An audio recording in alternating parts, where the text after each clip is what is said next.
তিস্তা কর্তৃপক্ষ গঠন করে তিস্তা মহাপরিকল্পনা বাস্তবায়নের দাবিতে তিস্তা তীরে গণ অবস্থান কর্মসূচি পালন করছে তিস্তা বাঁচাও নদী বাঁচাও সংগ্রাম পরিষদ। শুক্রবার বিকেলে একযোগে রংপুরের পীরগাছার ছাওলা ইউনিয়নের বোল্ডারের মাথা, গঙ্গাচড়ার কোলকন্দের মিনাবাজার, নোহালির কচুয়া সহ বেশ কিছু স্থানে একযোগে কর্মসূচি পালন করা হয়। এ সময় ভুক্তভোগীদের দাবি, ভাঙন, বন্যা আর খরায় তারা বিপর্যস্ত।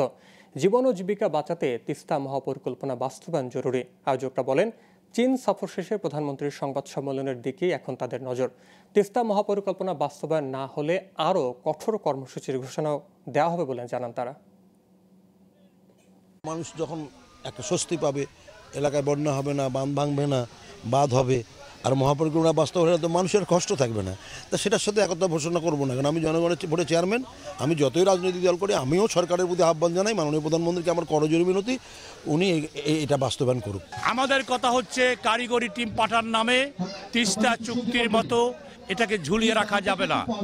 অর্থায়নের ক্ষেত্রে যদি প্রতিবন্ধকতার সৃষ্টি হয়, আমরা বলেছি তিস্তা কর্তৃপক্ষ গঠন করে পদ্মা সেতুর মতো তিস্তা মহাপরিকল্পনার কাজ শুরু করতে হবে।